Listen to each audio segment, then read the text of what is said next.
Sapa party कहाँ कहाँ, इटावा, एटा, मैनपुरी, फर्रुखाबाद और यहाँ वहाँ जो समाजवादी पार्टी के गढ़ में समाजवादी पार्टी हार गई। क्यों हार गई? क्योंकि डिंपल यादव जी ने बहन मायावती जी के पैर छू लिए। तो यादव जाति के लोगों ने, यादव समाज के लोगों ने इसलिए वोट नहीं दिए कि अरे भाई ये बहन जी के पैर छू लिए। बहन जी मान सम्मान की लड़ाई लड़ती हैं। बहन जी ने माफ कर दिया था गेस्ट हाउस कांड, उसके बाद समझौता किया था ना। लेकिन फिर भी तो जब देखा कि ये लोग नहीं, अब मैं एक और उदाहरण देके समझाता हूं क्या नुकसान होता है।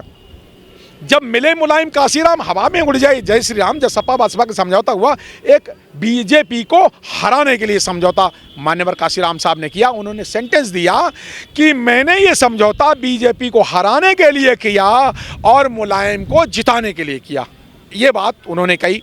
लेकिन इटावा में एक रैली में वहां से एक नारा दे दिया गया। नारा किसने दिया? वो चिपका दिया कि वो बीएसपी का नारा है। क्या नारा? उस नारे को कभी बीएसपी ने नहीं दिया था। हैं? तिलक, तराजू और तलवार, इनको मारो जीतो चार, ये बीएसपी का नारा नहीं था। ये सपा के कुछ लोगों ने इटावा में नीचे मतलब से उलझार दिया था और पब्लिक ने तालियां बजा दी थी। तो बहुजन समाज पार्टी हाँ जातियों के नारे देती है। क्या? DS4 का नारा जरूर था कि जो ब्राह्मण बनिया ठाकुर छोड़ वो बाकी सब है DS4। तो ब्राह्मण बनिया और ठाकुर छोड़ ये सब है DS4। ये जातियों के नारे बहुजन समाज पार्टी देती है, लेकिन घृणा के नारे कभी नहीं देती है। बहुजन समाज पार्टी और जोड़ती है। और बहुजन समाज पार्टी ने तो अब तो ब्राह्मणों को भी सम्मान दे दिया। 2012 के बाद से बीएसपी लगातार चुनाव हार रही है, वोट बैंक भी घट रहा है, वोट प्रतिशत घट रहा है। मैं इस बात से सहमत नहीं हूँ। चुनाव परिणाम जो जीत अलग होती है, वोट बढ़ रहा है, वोट बढ़ रहा है। आज भारत में बहुजन समाज पार्टी के 4 करोड़ से भी ज़्यादा मतदाता हैं। बहुत सारे लोगों को ये नहीं पता कि बहुजन समाज पार्टी राष्ट्रीय पार्टी है। बहुत सारे लोगों को ये नहीं पता, जैसे और आप तो बहुजन मीडिया हैं, तो आप बहुजन मीडिया हैं और बहुजनों की बात करते हैं, तो आपने इतना बड़ा प्रश्न पूछा है कि बहुत सारे लोगों को ये नहीं पता कि बहुजन समाज पार्टी का IT सेल बहुत तेजी से काम कर रहा है। कारवां जो मान्यवर काशीराम साहब ने शुरू किया था वो बहुत तेजी से मल्टीप्लाई हो रहा है और देश भर में बढ़ता ही जा रहा है और अब तो केंद्र की सत्ता में तक पहुंचने वाला है। और आज देखिए बहुजन समाज पार्टी की अध्यक्षा बहन कुमारी मायावती जी, आज की डेट में उनकी सब लोग बात कर रहे हैं। बहुजन समाज पार्टी और बहुजन आंदोलन बहुत आगे बढ़ चुका है। हालांकि इसमें उतार चढ़ाव आते रहते हैं, तो मैं अपने शब्दों में कहूँगा, लंबे रास्ते तय करने में वक्त तो लगता है, ऊंचे नीचे खड्डों को समतल करने में वक्त तो लगता है। पड़ी हजारों गांठें मन में, हर गांठ को खोलने में वक्त तो लगता है। बहुजनों के ऊंचे नीचे गड्ढों को समतल करने में वक्त तो लगता है, लंबे रास्ते तय करने में वक्त तो लगता है। बहुजन आंदोलन बहुत लंबा रास्ता है, सदियों लंबा रास्ता है। मान्यवर बहन जी गठबंधन में क्यों नहीं जा रही किसी भी में? बहुत जबरदस्त आपने प्रश्न पूछा है।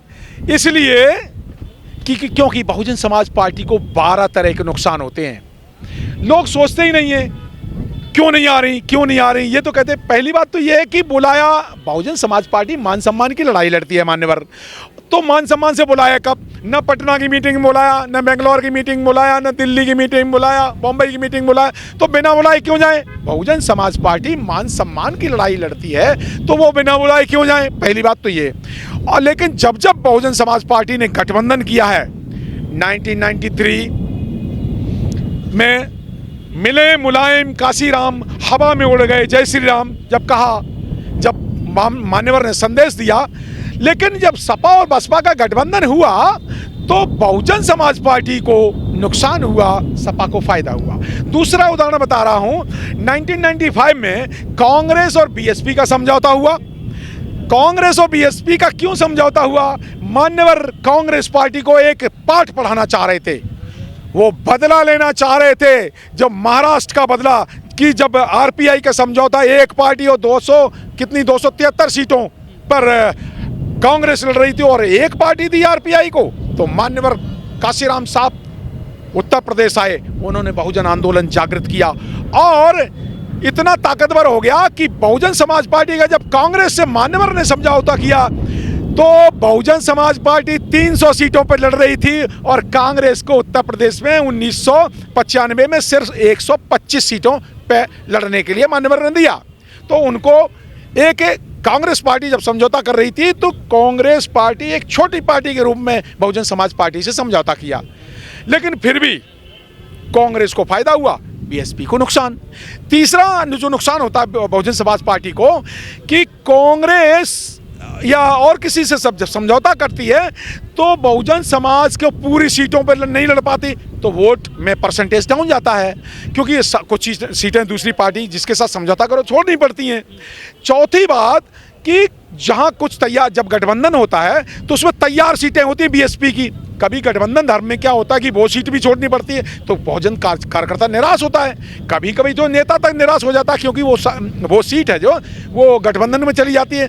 पांचवा नुकसान होता है कि लड़ाई लड़े बहुजन समाज पार्टी का वोट जो है ट्रांसफर हो जाता है पूरा का पूरा दूसरी पार्टियों में, दूसरी पार्टियों का वोट वो ट्रांसफर ही नहीं होता।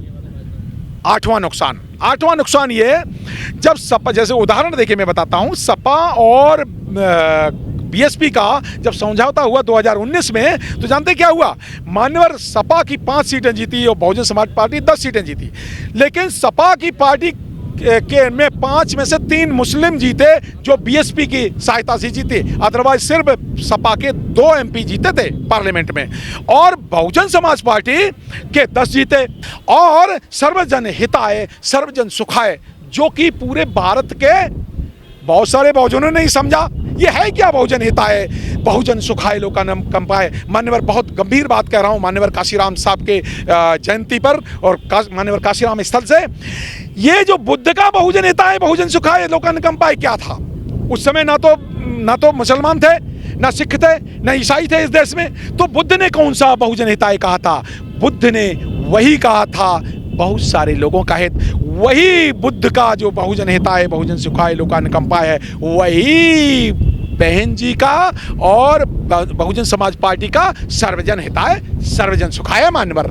लेकिन ये नारे जो हैं, ये नारे जिसकी जितनी संख्या भारी उसकी उतनी हिस्सेदारी, वोट हमारा राज तुम्हारा नहीं चलेगा, नहीं चलेगा। ये जो बहुजन समाज पार्टी ने जो क्रांति की है, ये हिस्सेदारी की बात करेगी, जो वोट से लेंगे सीएम पीएम और आरक्षण से एसपीडीएम, ये आरक्षण की हिस्सेदारी और वोट की हिस्सेदारी ये मान्यवर काशीराम साहब ने जगाई।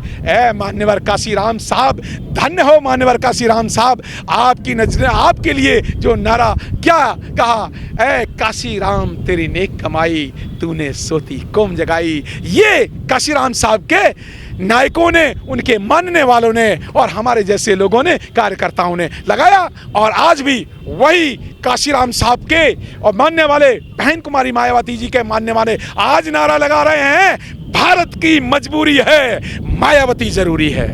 आज चाहे बाबा साहब अम्बेडकर का एक नेतृत्व रहा हो, चाहे मान्यवर काशीराम साहब का एक नेतृत्व रहा हो, चाहे बहन मायावती जी का एक नेतृत्व रहा हो, बहुजन समाज के लोग एक नेता, एक विचारधारा और एक पार्टी में विश्वास करते हैं। अनंत हेगड़े ने दोहरा दिया है फिर से कि 400 पार होते ही हमारी सीटें संविधान को ख़त्म कर देंगे।